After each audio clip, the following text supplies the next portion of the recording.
No one is above the law, including former presidents. Let me be clear on that point. And the American people know this. But in this case, and a controversy over campaign finance, I can't speak to the merits of this case at all, but I can speak to the issue emanating out of a question over campaign finance should never have risen to the level to bring an unprecedented and historic prosecution against a former president. So should Trump have been treated differently than Michael Cohen, who went to jail for doing this? Well, Michael Cohen went to jail for lying to Congress. Look, this is an issue about campaign finances, and it's a tenuous at best. I'm so confused.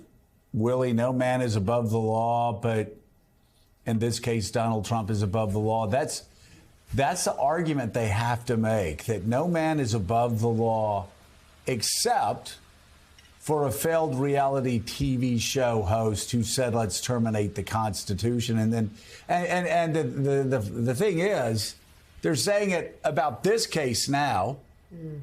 Then watch them say it about the Georgia case.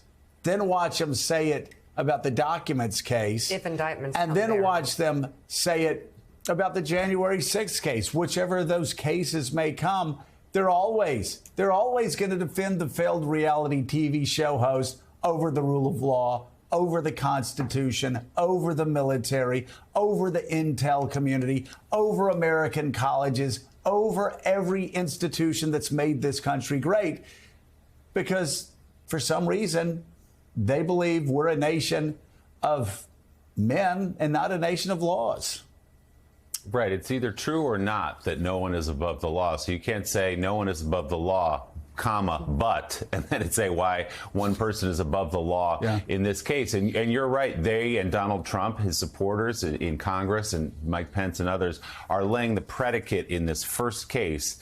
Again, we don't know what's inside this indictment. We don't know what the case against the former president is, but they're at least laying the predicate for this is a weaponization. The Justice Department is going after Donald Trump just because they don't want him to be president again. And now they can use that again in Georgia when that comes up. They can use that again when the special counsel, if he decides to prosecute in the January 6th case, in the documents case at Mar-a-Lago. This will be the argument that they're only doing all of this to prevent Donald Trump from being president again.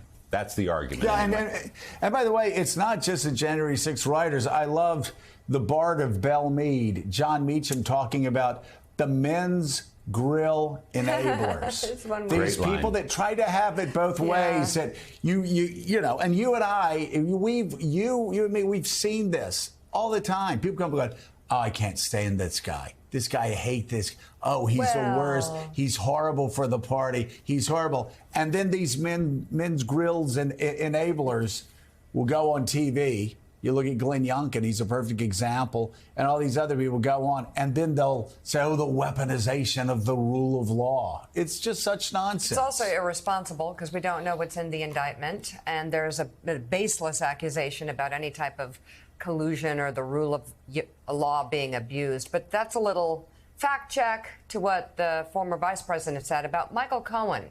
Cohen was